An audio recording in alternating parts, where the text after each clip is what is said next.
તો હાલો મિત્રો, રામ રામ ડાયરા ને મિત્રો, આપણે છે ને ખરા તડક્યાના નીકળી ગયા છીએ દૂધ લેવા, કેમ કે ચા પીવાનું મન થયું હતું. તડકો તો ખૂબ જબરદસ્ત તડકો હતો, તમને તો ખબર જ છે ઉનાળાનો अगर તડકો तुम लोग એટલે. नए हो तो सब्सक्राइब करो, वो जो लाल वाला बटन है उस पर फूट फेंक के मारो या फिर मोमबत्ती। તો મિત્રો તમે જોયો, આપણે દુકાન આવી ગયા છે 11 રૂપિયા લઈને. ભાઈને છે ને દૂધના 11 રૂપિયા દેવાના છે, તો ભાઈ દૂધ લઈને આવી ગયા છે. ભાઈ થોડાક દાંત કાઢતા હતા, પણ તમે જોવો દૂધ. હવે દૂધ લઈને છે ને આપણે ઘરે નીકળી ગયા છીએ, બરાબર. ચા જલ્દીથી બનાવવાની છે, પીવાનું બહુ મન થયું છે. તો હું ઘરે પહોંચી ગયો છું. તમે જો ઘરે ચા છે ને મુકાઈ ગઈ પહેલેથી, તો ખાલી દૂધ નાખવાનું હતું. તો ચા બની ગઈ છે. તમે જો રકાબીમાં અને વાટકીમાં ચા ભરાઈ ગઈ છે. વાટકો છે આપણો છે, કેમ કે મને વાટક્યા વગર ચા પીવાનું મજા ન આવે.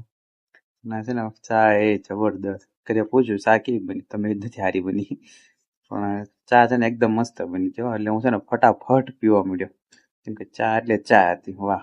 અને ઘડીમાં પૂરી પણ મેં કરી દીધી.